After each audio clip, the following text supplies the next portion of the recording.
Hello नमस्कार प्यारे बच्चों, कैसे हैं आप। स्वागत करता हूं आपका अपने परिवार कैरियर एकेडमी में। तो बच्चों, हम लेके आए हैं आपके लिए टॉप 50 सीरीज जीएस के क्वेश्चन। चलिए देखते हैं। सबसे पहला क्वेश्चन क्या कहता है, भारतीय संविधान की उद्देशिका में अब तक कितनी बार संशोधन हुआ है। 3, 5, 1, 8। तो देखिए, उद्देशिका में केवल एक बार संशोधन हुआ है, वो भी 42 में संविधान संशोधन द्वारा 1976 में। और इस संशोधन द्वारा 3 शब्द जोड़े गए थे। 3 शब्द जोड़े गए थे, धर्मनिरपेक्ष,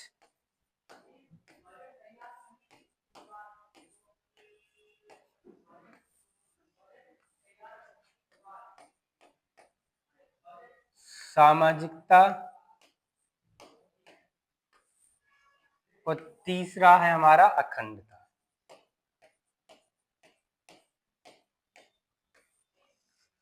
तो उद्देशिका में केवल एक बार संशोधन हुआ, 42वां संविधान संशोधन 1976 के द्वारा, जिसमें 3 शब्द जोड़े गए, धर्मनिरपेक्ष, सामाजिकता और अखंडता। और ये तीनों शब्द किसकी सिफारिश के द्वारा जोड़े गए थे। 42वां संविधान संशोधन जो हुआ था, ये सरदार स्वर्ण सिंह की समिति के द्वारा हुआ था। सरदार स्वर्ण सिंह समिति के द्वारा 42वां संविधान संशोधन हुआ था। और इसे हम क्या कहते हैं, इसे मिनी कॉन्स्टिट्यूशन, इसे मिनी कॉन्स्टिट्यूशन कहते हैं, छोटा संविधान कहा जाता है। क्लियर। चलिए नेक्स्ट क्वेश्चन पे आते हैं हम। वर्तमान में प्रचलित भारतीय राष्ट्रीय ध्वज का डिजाइन किसके द्वारा तैयार किया गया था। यानी हमारे तिरंगे का जो डिजाइन है वो किसके द्वारा तैयार किया गया था, तो वो किया गया था पिंगलिंग बेंकिया के द्वारा। और हमारा जो तिरंगा है, जो राष्ट्रीय ध्वज है, इसे कब अपनाया गया, ये भी लिख लीजिए बेटा आप। इसे अपनाया गया था 22 जुलाई 1946 को हमारा तिरंगा अपनाया गया था। क्लियर। चलिए नेक्स्ट क्वेश्चन पे आते हैं हम। अगला क्वेश्चन आपकी स्क्रीन पे, भारतीय संविधान की डैश भारतीय गणराज्य की आधिकारिक भाषाओं की सूची प्रदान करती है। 11वीं अनुसूची, 4थी अनुसूची, 12वीं अनुसूची और 8वीं अनुसूची। तो इसका जो करेक्ट आंसर है भाषा, वो है हमारा 8वीं अनुसूची। 8वीं अनुसूची में हमारा भाषा है। और 12वीं अनुसूची की बात करें तो इसमें नगर निगम है। भाई 12वीं अनुसूची में क्या है हमारा, नगर निगम। 11वीं अनुसूची में पंचायती राज, 12वीं अनुसूची में है पंचायती राज। क्लियर। चौथी अनुसूची में हमारा है राज्यसभा में सीटों का आवंटन। राज्य सभा में सीटों का आवंटन। तो इसका करेक्ट आंसर क्या हुआ हमारा, 8वीं अनुसूची में कितनी क्या है हमारा, गणराज्य आधिकारिक भाषाएं। बेटा देखिए, मूल संविधान में हमारी जो भाषाएं थी वो हमारी कितनी थी, मूल संविधान में भाषाओं की संख्या थी 14। कितनी थी बेटा, 14 थी मूल संविधान में भाषाओं की संख्या। उसके बाद अब वर्तमान में हमारी जो भाषा है वो कितनी है, वो 22 भाषाएं। ये बाकी की 8 भाषा जो जुड़ी हैं वे अलग अलग संविधान संशोधन द्वारा जुड़ी थी। जो हमारी 15वीं भाषा है, जो 15वीं भाषा है वो हमारे 21वें संविधान संशोधन द्वारा जोड़ी गई थी, सिंधी भाषा। कौन सी भाषा बेटा, सिंधी भाषा को जोड़ा गया था। उसके बाद हमारी 16, 17 और 18 ये तीनों भाषाएं जो जोड़ी गई थी वो जोड़ी गई थी हमारी 71वां संविधान संशोधन अधिनियम, कॉन्स्टिट्यूशन अमेंडमेंट एक्ट के द्वारा जोड़ी गई थी। ये 16, 17, 18 ये हमारी कौन कौन सी भाषा थी, तो ये थी हमारी नमक। बेटा इसको ट्रिक से याद करते हैं, नमक। नैसे नेपाली में से मणिपुरी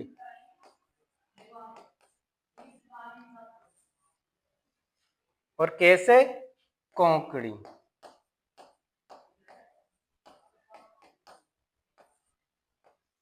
क्लियर। तो 15वीं भाषा 21 में संविधान संशोधन द्वारा सिंधी भाषा जोड़ी गई। उसके बाद 71 में संविधान संशोधन द्वारा हमारे 16, 17, 18 यानी कि नेपाली, मणिपुरी और बेटा कोंकणी भाषा को जोड़ा गया। बची 4 भाषा। तो बेटा वो 4 भाषाएं हमारी 92वां संविधान संशोधन द्वारा जोड़ी गई। कौन कौन सी है वो? MS धोनी का बेट, ऐसे याद रखो बेटा। M से मैथिली, S से संथाली, D से डोगरी और B से बोडो। क्लियर। तो इसका क्या आंसर हुआ? इसका हो गया बेटा 8वां आंसर। ठीक है, 8वीं अनुसूची। अब देखिए नेक्स्ट क्वेश्चन पे चलते हैं हम। आपकी स्क्रीन पे अगला क्वेश्चन है, भारत के राष्ट्रीय ध्वज पर चिन्हित अशोक चक्र में कितनी तिल्लियां? देखिए कितना बेसिक सा क्वेश्चन है, कितना आसान क्वेश्चन है एकदम। 24। क्लियर। अगला क्वेश्चन देखिए, निम्नलिखित में से कौन सा एक युग्म भारतीय संविधान के अनुसार गलत है? बेटा इसमें हमें बताना है कि गलत कौन सा है। भाग 2 में नागरिकता, ये तो सही है भाई। भाग 2 में क्या है? नागरिकता का उल्लेख किया गया है। भाग 4 में राज्य की नीति निर्देशक तत्व, ये भी हमारा सही है। हमें बताना है बेटा गलत। जब भी क्वेश्चन पढ़ो पूरा पढ़ो, गलत बताना। तो ये दोनों तो सही है। भाग 4 में है हमारे मौलिक कर्तव्य, भाग 4 के में, ये भी सही है। 4 के में मौलिक कर्तव्य हैं। और भाग 9 में केंद्र शासित प्रदेश, बेटा ये हमारा गलत है, ये हमारा गलत है। ठीक है, तो इसका सही आंसर क्या हो गया? ऑप्शन नंबर डी हो गया। क्योंकि भाग 9 में केंद्र शासित प्रदेश नहीं है। केंद्र शासित प्रदेश हमारे किसमें है? भाग 8 में है। क्लियर, किसमें है? भाग 8 में। चलिए अगला क्वेश्चन है आपका, किस वर्ष सर्वप्रथम किसी भारतीय राज्य को भाषाई आधार पर मान्यता दी गई थी? किस वर्ष सर्वप्रथम भारतीय राज्य को भाषाई आधार पर मान्यता? तो बेटा ये दी गई थी 1953 में। ठीक है, कौन सी भाषा थी? वो थी तेलुगु भाषा, आंध्र प्रदेश में। ठीक है, तेलुगु भाषा को 1953 में क्या भाषाई आधार पे एक नया राज्य घोषित किया गया था। अगला क्वेश्चन, भारत के संविधान के अंतर्गत निम्नलिखित में से किसको राज्य की सीमाओं को परिवर्तित करने की शक्ति प्राप्त है? देखिए राज्य की सीमाओं को परिवर्तित यानी सीमा को हम बढ़ा सकते हैं, घटा सकते हैं, ये अधिकार किसके पास है? तो बेटा ये अधिकार है हमारा किसके पास? संसद के पास। क्योंकि संसद के हमारे 3 अंग होते हैं, राष्ट्रपति और राज्यसभा, लोकसभा। कोई भी चीज राज्यसभा लोकसभा में पास होकर राष्ट्रपति के पास जाएगी, राष्ट्रपति उसे पुनः विचार के लिए राज्यसभा और लोकसभा भेज सकते हैं, और अंतिम जो साइन होंगे वो किसके होते हैं बेटा? वो राष्ट्रपति के होते हैं। क्लियर। तो इसका आंसर क्या है? संसद। अगला क्वेश्चन, किस संविधान संशोधन द्वारा दिल्ली की राष्ट्रीय राजधानी क्षेत्र का दर्जा दिया गया? किस संविधान संशोधन द्वारा? तो इसका आंसर है बेटा 69। 69वां संविधान संशोधन द्वारा NCR, जिसको हम क्या कहते हैं? राष्ट्रीय राजधानी क्षेत्र, उसको दर्जा दिया गया। क्लियर। राष्ट्रीय राजधानी क्षेत्र में कितने क्षेत्र हैं अब? तो बेटा अब है हमारा 8 क्षेत्र।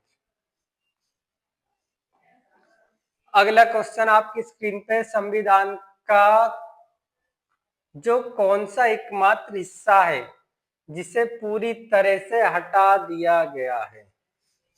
तो बेटा वो है हमारा भाग 7। भाग 7 को क्या है? संविधान में पूरी तरह से हटा दिया गया है। देखिए भाग 7 को हटा दिया गया है।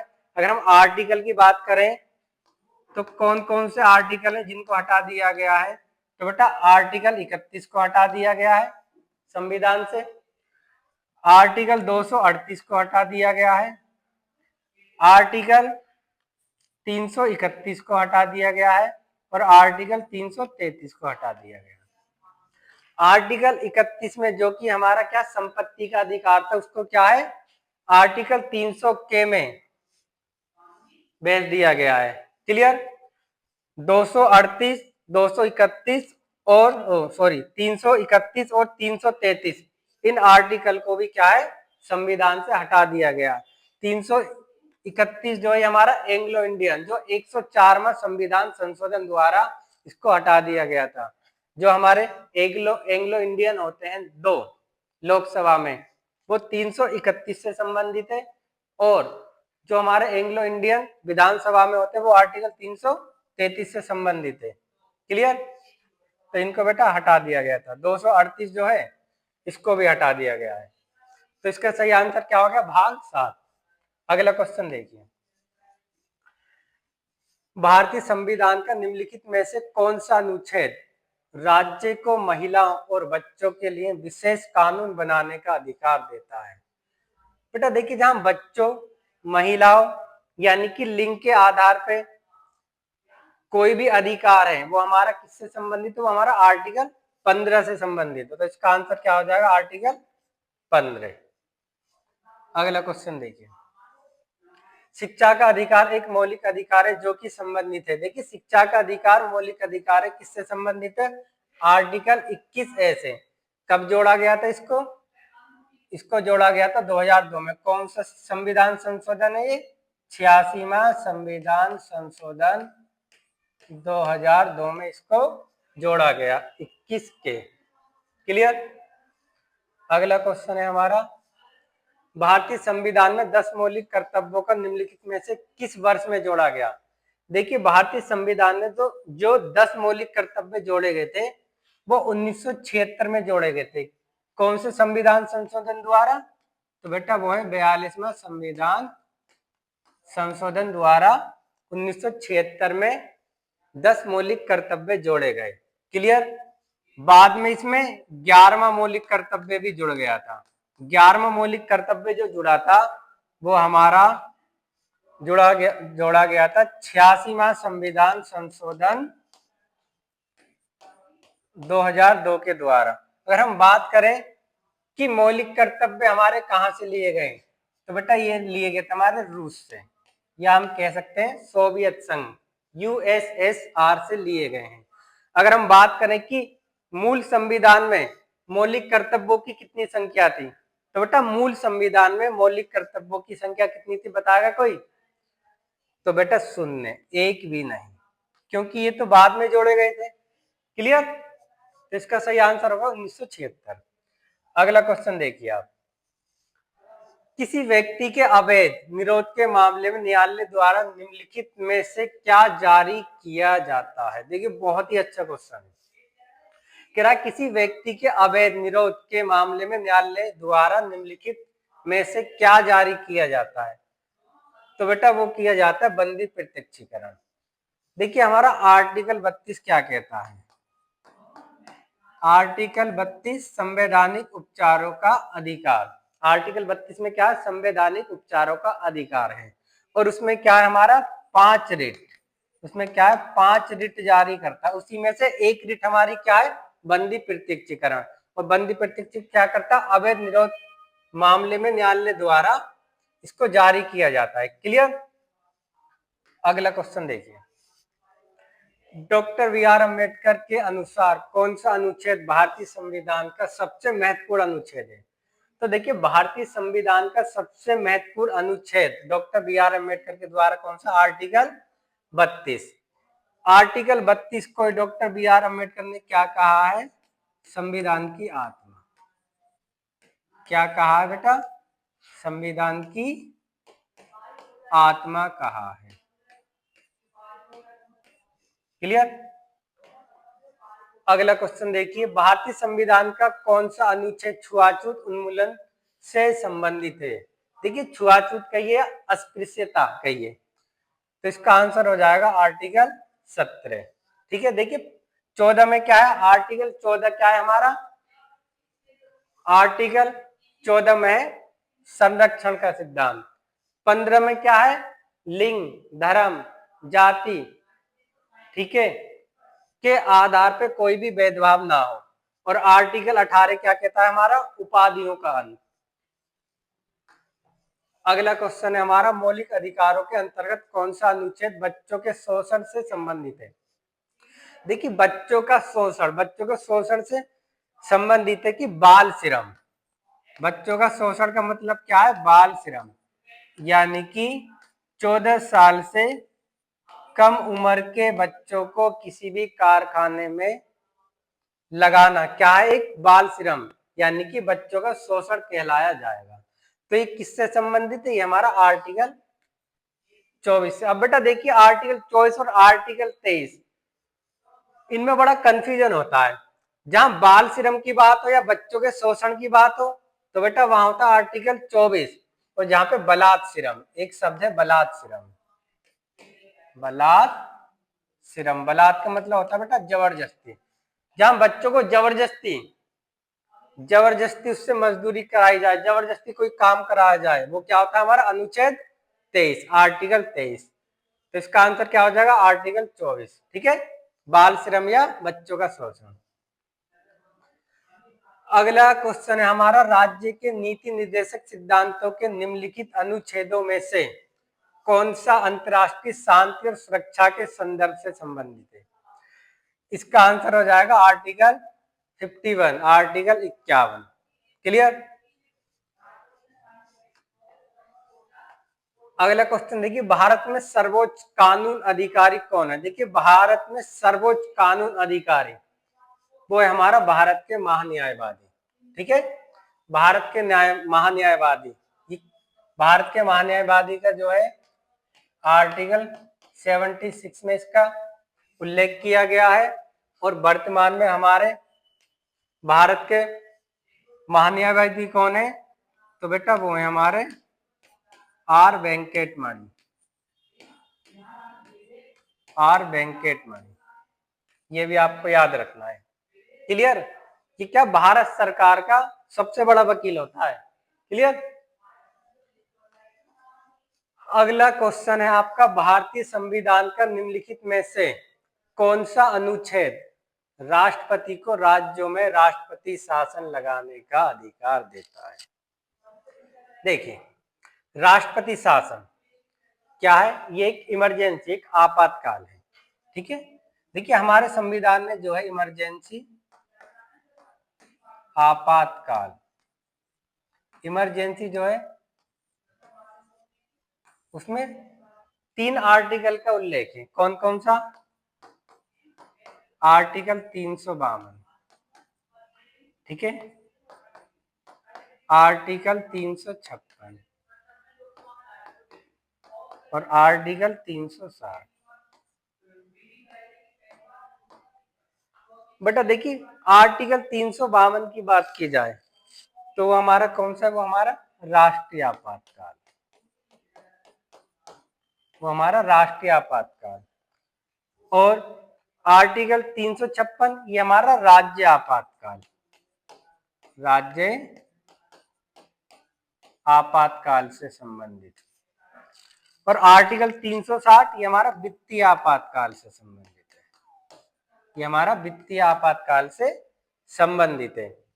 अब देखिए बेटा जो राज्य आपातकाल है इसी को हम क्या कहते हैं, इसी को हम राष्ट्रपति शासन कहते हैं, इसी को राष्ट्रपति शासन कहा जाता है। तो इसका सही आंसर क्या हो जाएगा, आर्टिकल 356, ऑप्शन नंबर डी इसका सही आंसर है। क्लियर।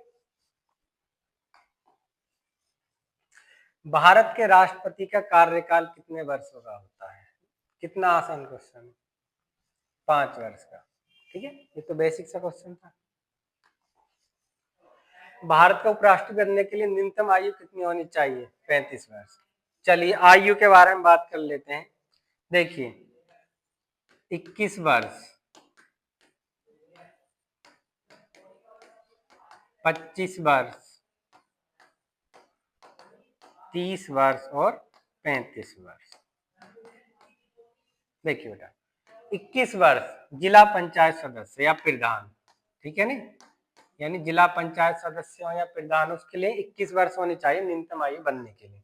25 वर्ष लोकसभा और विधानसभा का सदस्य बनने के लिए 25 वर्ष होनी चाहिए, राज्यसभा का सदस्य बनने के लिए 30 वर्ष, और प्रेसिडेंट और वाइस प्रेसिडेंट बनने के लिए 35 वर्ष होनी चाहिए, और वोट डालने के लिए कितनी वर्ष होनी चाहिए? 18 वर्ष होनी चाहिए। लेकिन ब्रिटेन में कितनी वर्ष होनी चाहिए? अगर हम बात करें इंग्लैंड की, ब्रिटेन में, तो बेटा ब्रिटेन में अब वोट डालने की आयु जो है वो 16 वर्ष कर दी गई है। क्लियर? चलिए नेक्स्ट क्वेश्चन। देश की सशस्त्र सेनाओं का सर्वोच्च कमांडर इन चीफ कौन होता है? सशस्त्र सेना का मतलब जो तीनों सेना होती है हमारी, तीनों सेना कौन कौन सी होती है? हमारी थल सेना होती है, वायु सेना होती है और नौसेना होती है। ये तीनों सेना होती है, उनका चीफ कौन होता है? तो बेटा उनका चीफ होता है राष्ट्रपति। ठीक है, भारत का राष्ट्रपति। लोकसभा और राज्यसभा की संयुक्त बैठक किसके द्वारा आहूत की जाती है? ये कह रहा है कि संयुक्त बैठक किसके द्वारा आहूत की जाती है? Who summons the joint sitting of लोक सभा एंड राज्यसभा? देखिए बेटा, किसके द्वारा आहूत की जाती है, यानी कि किसके द्वारा बुलाई जाती है, इसका मतलब ये है। तो बेटा किसके द्वारा बुलाई जाती है? भारत के राष्ट्रपति के द्वारा। देखिए लोकसभा और राज्यसभा की जो संयुक्त बैठक होती है, इसको बुलाता कौन है? बुलाता तो राष्ट्रपति है, लेकिन अगर अध्यक्षता की बात करें, किसकी अध्यक्षता कौन करता है? तो बेटा अध्यक्षता करता है हमारा लोकसभा स्पीकर। ठीक है, अध्यक्षता कौन करता है? लोकसभा स्पीकर। बुलाता कौन है? राष्ट्रपति। और अब तक भारत में संयुक्त बैठक जो हुई कितनी बार हुई है? तो बेटा अब तक जो संयुक्त बैठक हुई है वो टोटल 3 बार हुई है। कब कब हुई है? एक तो हुई हमारे 1961 में, एक 1978 में, और एक हमारी 2002 में। 61 में जो हुई है वो दहेज से संबंधित, 78 में हमारी बैंकिंग सेवा से संबंधित। किससे बेटा? बैंकिंग सेवा से संबंधित। और 2002 में आतंकवाद निरोध, या हम कह सकते हैं पोटा। क्लियर? तो अब तक संयुक्त अधिवेशन या संयुक्त बैठक जो हुई है वो हमारी कितनी बार हुई है? 3 बार, 61, 78 और 2002 में।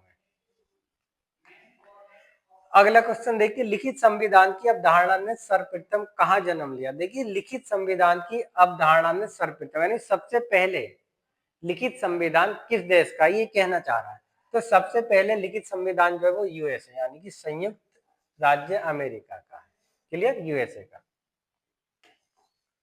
अगला क्वेश्चन है, लोकसभा में मतदान करते समय टाई की स्थिति में के पास वोट डालने का अधिकार। देखिए अगर लोकसभा में मतदान करने की टाई की स्थिति में वोट डालने का अधिकार, इन दोनों को, पक्ष और विपक्ष दोनों क्या बराबर वोट मिल जाए, तो फिर अंतिम स्थिति में कौन वोट डालेगा? वो डालेगा बेटा लोकसभा स्पीकर। कौन डालेगा? लोकसभा स्पीकर। लोकसभा स्पीकर नहीं है तो लोकसभा उपाध्यक्ष, उपाध्यक्ष नहीं है तो फिर सभापति का सभापति है नहीं। अगला क्वेश्चन है, लोकसभा या विधानसभा चुनाव में खड़े होने के लिए उम्मीदवार की आयु कम से कम, अभी बताया था मैंने 25 वर्ष। सरकार के संसदीय रूप का विचार कहां से लिया गया? देखिए संसदीय रूप का विचार ब्रिटेन से लिया गया। आयरलैंड से क्या लिए गए? नीति निर्देशक तत्व। रूस से क्या लिए गए? मौलिक कर्तव्य। अमेरिका से क्या लिए गए? शक्तियां। क्लियर? अगला क्वेश्चन, भारत के किसी राज्य के राज्यपाल के पद का अधिकाधिक कार्यकाल कितने दिनों का होता है? देखिए अधिकाधिक कार्यकाल जो होता है 5 वर्ष का होता है। वैसे देखिए कोई निश्चित नहीं होता, ये जो कार्यकाल जो होता है गवर्नर का, राज्यपाल का, ये राष्ट्रपति के प्रसाद पर्यंत यानी कि जब तक राष्ट्रपति चाहेगा तब तक हो सकता है। इसमें कोई जरूर नहीं है सीमा, हटाने को 1 साल बाद हटा दे, 2 साल बाद हटा दे, 10 साल तक नहीं हटाए। जैसे हमारे यूपी में आनंदी बेन पटेल 5 साल से ज्यादा हो गए उन्हें, लेकिन अभी भी हैं वो। तो ये, लेकिन अगर अधिकाधिक कार्यालय की बात करें तो 5 वर्ष। क्लियर? अगला क्वेश्चन आपकी स्क्रीन पे, राज्य मंत्री परिषद किसके प्रति उत्तरदायी होता है? देखिए बहुत ही अच्छा क्वेश्चन, बहुत ही प्यारा क्वेश्चन है। राज्य मंत्री परिषद किसके प्रति उत्तरदायी होता है? अब यहाँ पे थोड़ा सा क्वेश्चन में हल्का सा कंफ्यूजन क्या है कि राज्य मंत्री परिषद किसके, अब इसने ये नहीं कहा कि सामूहिक या व्यक्तिगत, लेकिन पूरे मंत्री परिषद की बात कर रहा है तो हम सामूहिक मानेंगे। तो बेटा राज्य मंत्री परिषद किसके प्रति उत्तरदायी होता है? तो बेटा वो होता है विधानसभा के। किसके? विधानसभा के प्रति उत्तरदायी। अगर यहीं पे कहता कि राज्य मंत्री परिषद व्यक्तिगत रूप में, अगर वो कहता व्यक्तिगत रूप में किसके प्रति उत्तरदायी होता है? व्यक्तिगत। अगर यहीं पे आ जाता व्यक्तिगत रूप में किसके प्रति उत्तरदायी होता है, तो बेटा फिर वो होता राज्यपाल आंसर। फिर क्या होता आंसर हमारा? राज्यपाल। इसी तरीके से तो राज्य की बात है, अगर केंद्र की बात होती कि केंद्रीय मंत्री परिषद, अगर होती बात केंद्रीय कि केंद्रीय मंत्री परिषद, कि केंद्रीय मंत्री परिषद किसके प्रति उत्तरदायी होती है? अगर सामूहिक रूप से कहे तो बेटा सामूहिक रूप से होती है लोकसभा के प्रति उत्तरदायी। और अगर व्यक्तिगत का है,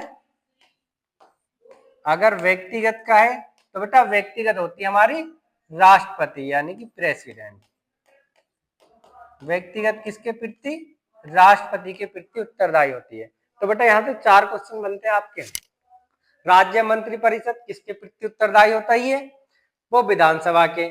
और राज्य मंत्री परिषद व्यक्तिगत रूप में वो राज्यपाल के। इसी तरीके से अगर हम केंद्र की बात करें कि केंद्रीय मंत्री परिषद किसके प्रति उत्तरदायी होती है, तो बेटा वो होती है लोकसभा के। और यहीं पे पूछे केंद्रीय मंत्री परिषद व्यक्तिगत रूप में किसके प्रति उत्तरदायी होती है, तो बेटा उसका आंसर हो जाएगा राष्ट्रपति। क्लियर?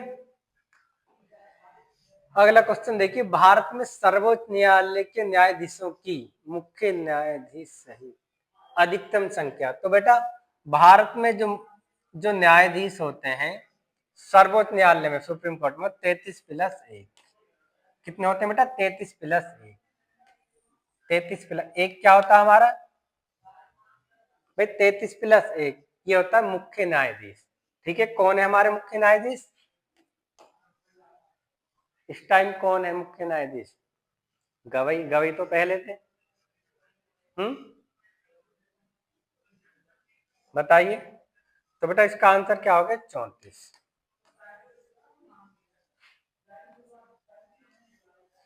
कौन है? सूर्यकांत है? सूर्यकांत, एक मिनट हो जाए।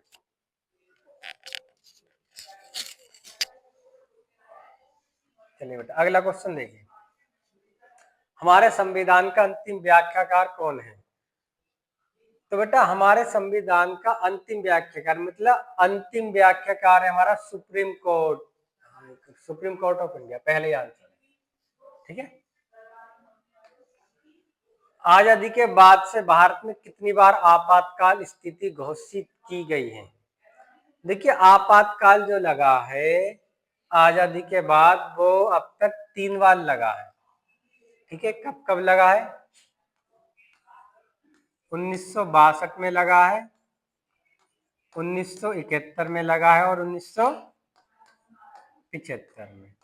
1962 में भारत और चीन युद्ध के दौरान लगा था, 1971 में भारत और पाकिस्तान के युद्ध के दौरान लगा था, 1975 में शांति के लिए लगा था, जो इंदिरा गांधी ने जो इमरजेंसी लगाई थी 1975 से 77 तक 2 साल के लिए लगी थी। क्लियर? तो कितनी बार? 3 बार। क्लियर? अगला क्वेश्चन है 73वें संवैधानिक संशोधन द्वारा भारतीय संविधान में कौन सी अनुसूची जोड़ी गई? तो बेटा देखिए 73वें संविधान संशोधन द्वारा भारतीय संविधान में जो जोड़ी गई थी वो हमारी 11वीं अनुसूची थी। 11वीं अनुसूची किससे संबंधित है? पंचायती राज व्यवस्था से संबंधित है। कब जोड़ी गई थी? 73वां संविधान संशोधन 1992 एवं 93। ठीक है, अगला क्वेश्चन है इनमें से कौन सा भारत में पंचायती राज की 3 स्तरीय प्रणाली में एक स्तर नहीं है? एक स्तर नहीं है बेटा, पूरा क्वेश्चन पढ़ना, नहीं पूछा है।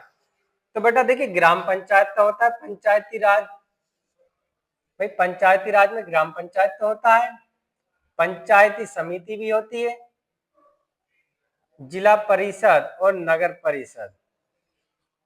जिला परिषद भी होता है लेकिन नगर परिषद नहीं होता है। भाई जिला परिषद होता तो है, होते नहीं है, नगर परिषद ये नहीं होता। तो इसका आंसर क्या होगा बेटा? Option number D. नगर परिषद जो होता है वो हमारी अनुसूची 12 में होता है। क्लियर?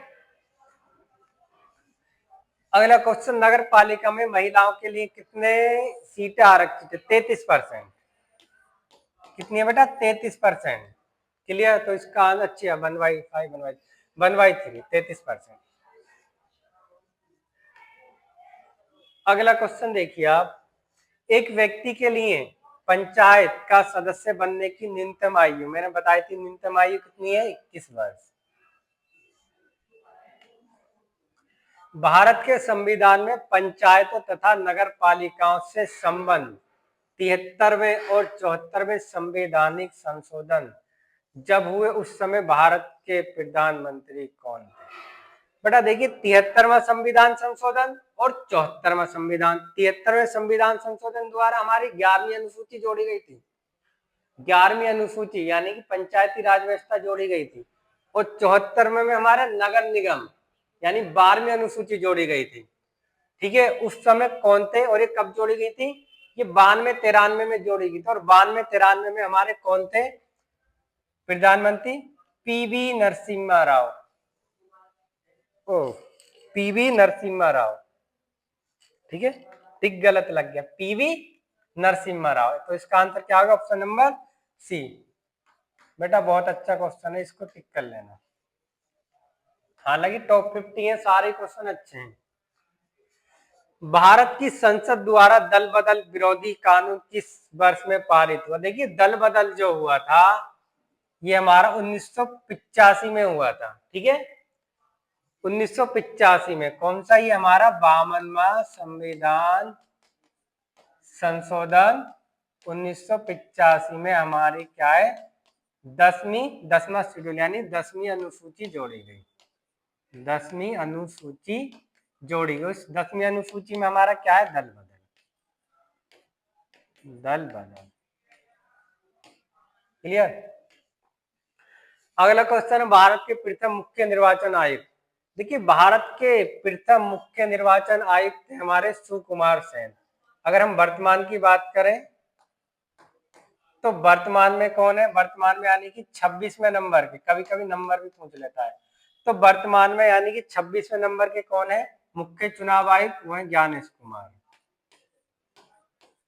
ज्ञानेश कुमार।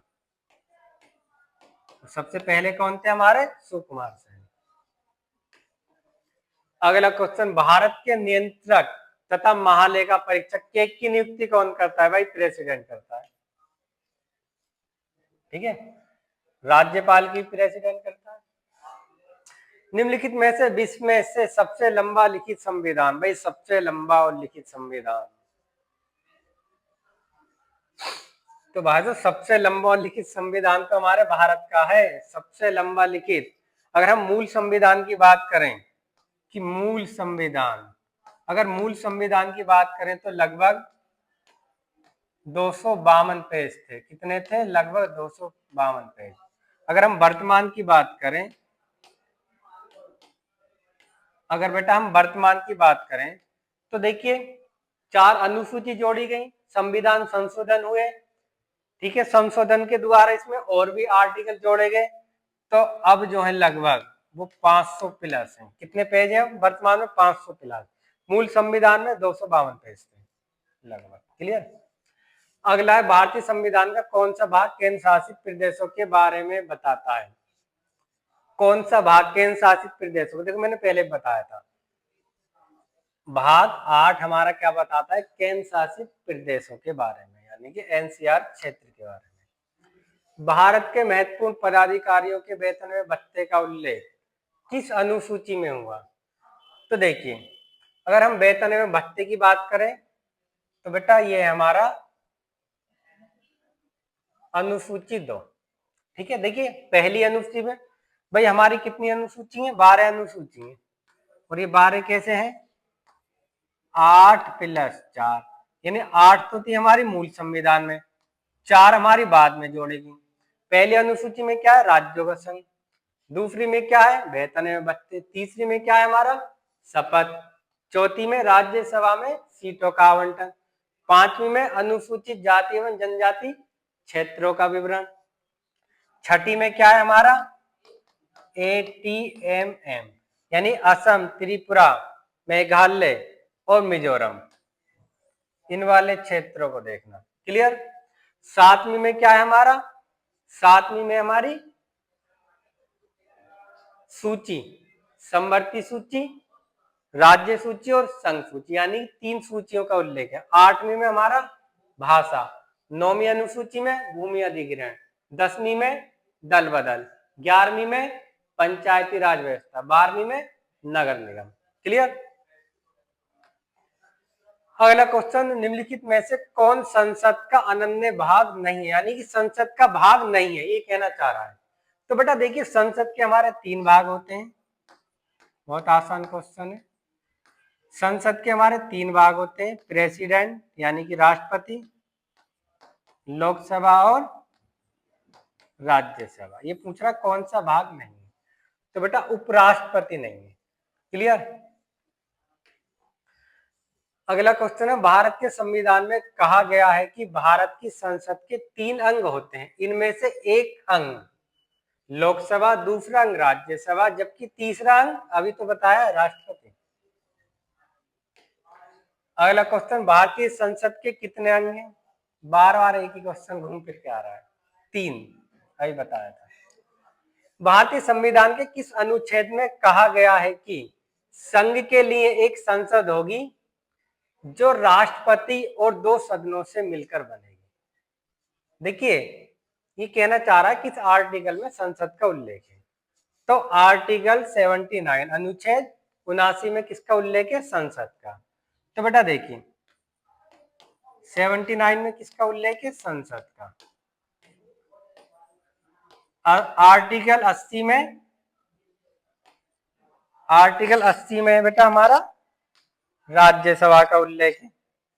भाई राज्यसभा का आर्टिकल 80 में, आर्टिकल 81 में लोकसभा का। देखो ऐसे याद रखो, सारिल्ला 79 में संसद, ठीक है, 80 में राज्यसभा, 81 में लोकसभा। क्लियर। अगला क्वेश्चन है आपका, निम्नलिखित कथनों में से कौन असत्य है, लोकसभा को संसद का प्रथम सदन कहा जाता है। लोकसभा को संसद का प्रथम सदन कहा जाता है, बिल्कुल सही बात है, भाई प्रथम सदन कहा जाता है। राज्यसभा को संसद का द्वितीय सदन कहा जाता है, बिल्कुल द्वितीय सदन कहा जाता है। राज्यसभा एक अस्थायी सदन है, लोकसभा संसद का लोकप्रिय सदन, ये भी सही है। तो बेटा इसमें हमें बताना है गलत कौन सा है, तो राज्यसभा एक अस्थायी सदन है, यही गलत है। तो इसका आंसर क्या हो जाएगा, सी। देखिए बेटा, राज्यसभा जो होता है वो स्थायी सदन होता है, राज्यसभा को हम कभी भंग नहीं कर सकते। हर 2 साल में इसके क्या 2/3 क्या है, सदस्य रिटायर होते हैं और हर 2 साल में नई नियुक्ति होती है। तो राज्यसभा जो हमारा स्थायी सदन है, लोकसभा हमारा अस्थायी सदन है। लोकसभा को भंग किया जा सकता है परंतु राज्यसभा को भंग नहीं किया जा सकता। तो इसका ऑप्शन क्या हो जाएगा, ऑप्शन सी। नेक्स्ट क्वेश्चन देखिए, निम्नलिखित कथनों में कौन सही है। लोकसभा भारतीय जनता की प्रतिनिधि सभा है, बिल्कुल भैया, भारत की जनता ही तो लोकसभा में भेजती है चुनकर, तो बिल्कुल प्रतिनिधि सभा है, हमारे प्रतिनिधित्व तो करते हैं लोकसभा के मेंबर जो होते हैं। राज्यसभा संसद का उच्च सदन है, यानी कि अपर हाउस, और राज्यसभा राज्यों का प्रतिनिधित्व करता है, ये भी सही बात है। उपयुक्त सभी, बेटा ये कह रहा राज्यसभा संसद का उच्च सदन है, बिल्कुल उच्च सदन है। देखिए बेटा, ये होता हमारा राज्यसभा, राज्यसभा ये होती है हमारी लोकसभा। जो राज्यसभा होती है वो होता है हमारा अपर हाउस, क्या होता है, अपर हाउस। लोकसभा होती है हमारी लोअर हाउस, लोअर हाउस, यानी कि राज्यसभा हमारा उच्च सदन, लोकसभा हमारा निम्न सदन हो गया। और आज का लास्ट क्वेश्चन, संसद का निम्न सदन एवं उच्च सदन क्रम से। देखिए अभी बताया था निम्न सदन यानी लोअर हाउस। लोअर हाउस कौन सा होता है नहीं, वो होता है हमारा लोकसभा। और उच्च सदन यानी कि अपर हाउस कौन सा होता है, वो होता है हमारा राज्यसभा। तो ऑप्शन नंबर बी। तो ये थे हमारे आज के टॉप 50 क्वेश्चन। कल इसी समय पे हम आपको टॉप 50 क्वेश्चन और लेके आएंगे। आज के लिए इतना ही। नमस्कार।